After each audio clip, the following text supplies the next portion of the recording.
दोस्तों, हम सभी लोगों को ऐसा लगता है कि पुण्य कर्म करने वालों को हमेशा ही स्वर्ग की प्राप्ति होती है और जो लोग पाप कर्म या नीच काम करते हैं उनको नरक में जाना पड़ता है। लेकिन दोस्तों, आप लोग बिल्कुल गलत हैं।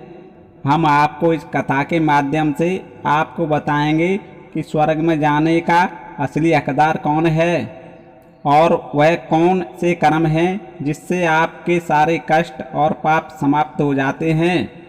आप हमारे वीडियो के अंत तक बने रहिए और हिंदू ग्रंथों से नई नई तरह की जानकारी प्राप्त करने के लिए मेरे चैनल को सब्सक्राइब कर लें। आइए दोस्तों, अब जानते हैं इस कथा के माध्यम से। दोस्तों, एक बार धरती पर 4 मनुष्यों की मृत्यु एक ही समय पर एक ही साथ हुई। वे चारों लोग विचारों में अलग अलग और अलग अलग राज्यों के रहने वाले थे। केवल संयोगवश उन चारों का अंत एक ही समय पर हो गया था। मरने वाले उन 4 लोगों में एक तो किसी राज्य का राजा था, दूसरा व्यक्ति बड़ा धनी व्यापारी था, तीसरा एक पूजा पाठ करने वाला यानी पंडित था और चौथा व्यक्ति मेहनत मजदूरी करने वाला गरीब मजदूर था जो दिन भर मेहनत करके अपने परिवार का पालन पोषण करता था। यमदूत उन चारों की आत्माओं को एक ही समय पर अलग अलग क्षेत्र से आकाश मार्ग से होकर यमराज के दरबार में पहुँचे और जाकर खड़े हो गए। उस समय यमराज अपने आसन पर विराजमान नहीं हुए थे। यमराज के आने से पहले ही आपस में बातचीत करते हुए अपने अपने को स्वर्ग का हकदार कहने लगे। सबसे पहले राजा कहने लगा, देखो मुझे तो पक्का विश्वास है धर्मराज मुझको तो स्वर्ग में ही भेजेंगे, क्योंकि मैं एक विख्यात राजा हूँ। मैंने धरती लोक पर अपना खूब नाम कमाया है। चारों तरफ लोग मेरे अच्छे कर्मों की चर्चा करते हैं। कभी भी मेरे द्वार से कोई खाली हाथ नहीं गया। जो भी मेरे पास आया मैंने उसको इतना दिया कि वह जीवन भर मेरा नाम नहीं भूल पाएगा। चारों तरफ मेरे नाम का यश गान हो रहा है। मेरे द्वारा किए दान से लाखों लोगों को भरपेट अन्न मिला है और बेघर रहने वालों को घर मिला। इसलिए मेरे कर्मों को देखते ही धर्मराज मुझको पक्का स्वर्ग में ही भेजेंगे। राजा की बात सुनकर दोस्तों, वह धनी व्यापारी अपने बारे में कहने लगा, देखो भाई, मैंने पृथ्वी लोक पर रहकर खूब धन कमाया और उस धन में से मैंने लाखों लोगों की मदद की है और मैंने अपनी कमाई का 11वां हिस्सा हमेशा दीन दुखियों की सहायता में लगाया है।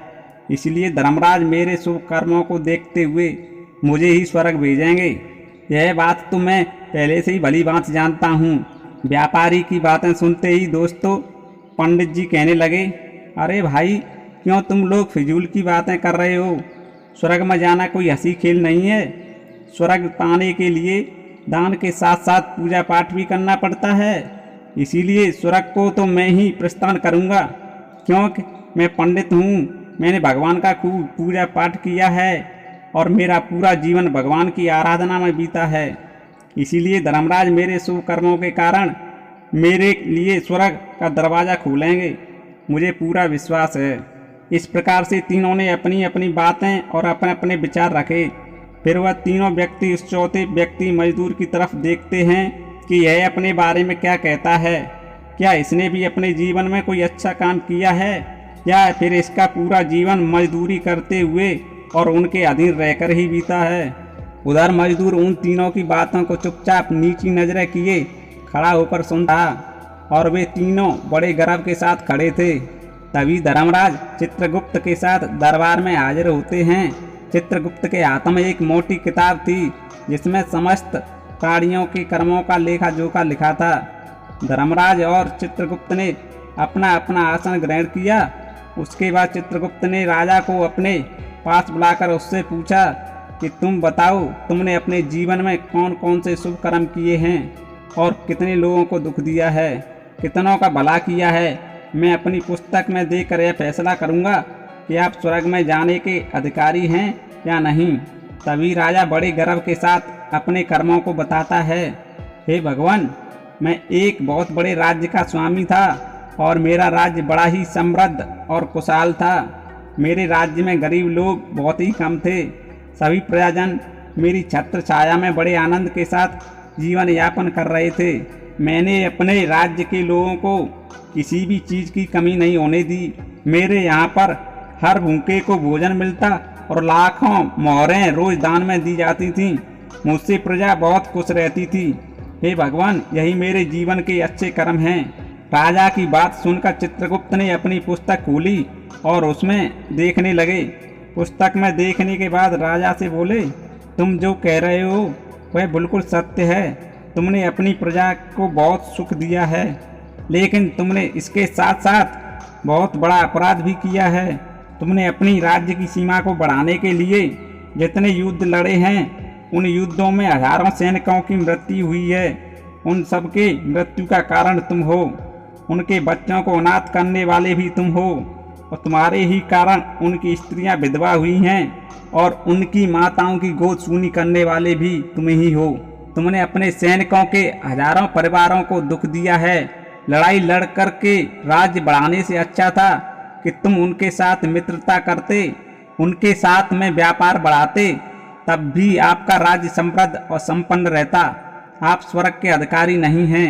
चित्रगुप्त की बातें सुनकर राजा चुपचाप पीछे हट गया।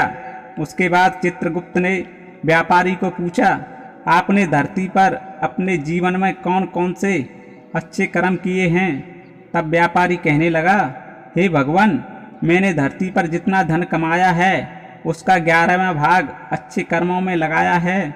मैंने कई लोगों को भोजन कराया है, कई आश्रमों को दान दिया है, कई निर्धन लोगों को धन देकर उनके घर में खुशी दी है, कई जगह मंदिरों का निर्माण कराया है, कई स्थानों पर धर्मशालाएं बनवाई हैं, हर तीर्थ स्थान पर भंडारे करवाए हैं।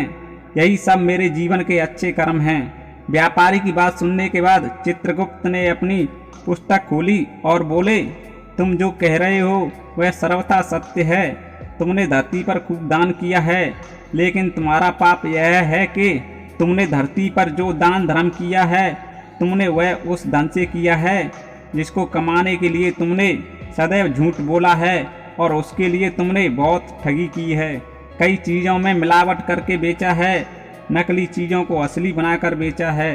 तुम्हारे इन कर्मों के कारण अनजाने में कितने ही लोग बीमार होकर मर गए, कितनों ने आत्महत्या कर ली, कितनों की मेहनत का पैसा तुम्हारे पास आया, उन लोगों की बद्दुआ तुम्हारे साथ है। तुमने जो कुछ भी अच्छा काम किया वे कर्म शून्य हो गए। अब तुम्हारे पास कोई अच्छा कर्म नहीं है, इसलिए तुम स्वर्ग जाने के अधिकारी नहीं हो। चित्रगुप्त की बातें सुनकर व्यापारी भी पीछे हो गया। उसके बाद चित्रगुप्त ने पंडित जी को बुलाया और पूछने लगे, तुमने अपने जीवन में कौन कौन से अच्छे कर्म किए हैं? तब पंडित जी कहते हैं, हे भगवान, मेरा पुण्य यह है कि मैंने हजारों लोगों को ज्ञान दिया है, हजारों हवन कराए हैं, हजारों यज्ञों के अनुष्ठान को संपन्न कराया है। मेरे द्वारा हजारों घरों में पूजा पाठ कराया गया है। दिन रात मैंने ईश्वर का नाम लिया है, हजारों कन्याओं का विवाह संपन्न कराया है और लाखों श्राद्ध पिंड दान कराए हैं। इससे अधिक शुभ कर्म और क्या हो सकते हैं? तब चित्रगुप्त ने अपनी पुस्तक को खोलकर पंडित जी का खाता देखा और कहने लगे, पंडित जी, आपका कहना सत्य है। आपने वास्तव में कई लोगों को ज्ञान दिया है, लेकिन उस ज्ञान पर स्वयं तुमने कभी अमल नहीं किया। तुमने सैकड़ों यज्ञ पूजा अनुष्ठान कराए हैं, लेकिन निस्वार्थ भाव से किया गया आपका कोई कर्म नहीं था। तुमने हमेशा धन के लालच के साथ ये कर्म किए हैं। तुम धन के लालची रहे हो, इसलिए तुम स्वर्ग में जाने के अधिकारी नहीं हो। अब तो पंडित जी भी दुखी होकर पीछे हो गए। अब रह गया केवल मजदूर। वह मजदूर यह देखकर बड़ा हैरान था कि अब तक जिनको बड़ा महान समझ रहा था, उनमें कोई भी स्वर्ग जाने का अधिकारी नहीं हो सका। मैं तो भला कैसे स्वर्ग जा सकता हूँ, क्योंकि मैंने तो कभी पूजा पाठ, जप तप, दान कुछ भी नहीं किया। मैं तो मेहनत मजदूरी करके अपने परिवार का पालन पोषण करता रहा। मजदूर यह सब कुछ बातें सोच ही रहा था कि इतने में चित्रगुप्त ने उसे आवाज़ लगा दी। चित्रगुप्त के कुछ पूछने से पहले ही मजदूर बोल पड़ा, हे भगवान, मैंने धरती पर एक गरीब घर में जन्म लिया था। मैं दान हवन पूजा पाठ करने के लायक नहीं था, तो मैं शुभ कर्म कहाँ से करता। मैं तो बस अपने परिवार का पालन पोषण बड़ी कठिनाई से कर पाता था। हे भगवान, मैं जानता हूँ कि मैं स्वर्ग जाने का अधिकारी नहीं हूँ। मैंने धरती पर नरक भोगा है और यहाँ भी नरक भोगने का अधिकारी हूँ, क्योंकि मैंने ऐसा कोई शुभ कर्म नहीं किया जो स्वर्ग पहुँचा दे। मजदूरी के बाद लोगों की सेवा के लिए समय नहीं था। कुछ समय बचता तो मैं अपने बूढ़े माँ बाप की सेवा में लगा देता था।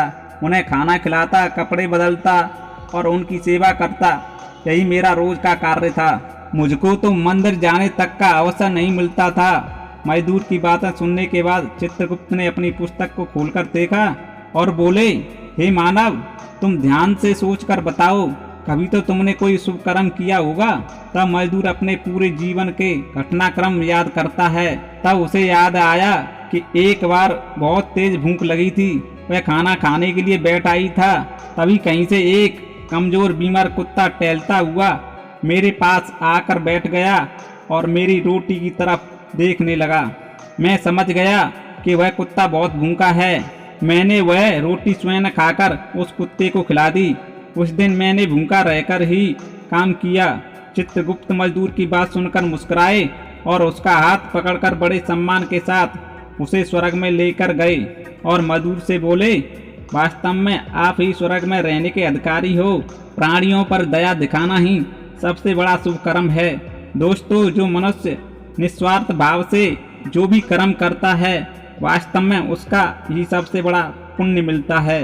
निस्वार्थ भाव से किया गया जन कल्याण के लिए छोटे से छोटा कार्य भी आपके कई पापों को नष्ट कर देता है।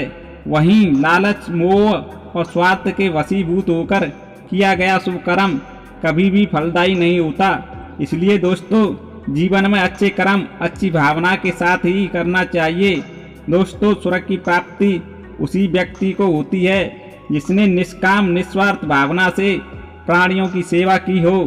उसने अपने जीवन में भले ही एक पैसे का दान नहीं किया हो, उसने अपनी सामर्थ्य के अनुसार निस्वार्थ भाव से जो कार्य किया, वही उसकी मुक्ति का मार्ग तय करता है। दोस्तों, आपको वीडियो अच्छी लगी हो तो वीडियो को लाइक कर दें और नई नई जानकारी के लिए मेरे चैनल को सब्सक्राइब कर लें। मिलते हैं एक नई वीडियो के साथ। जय श्री राम।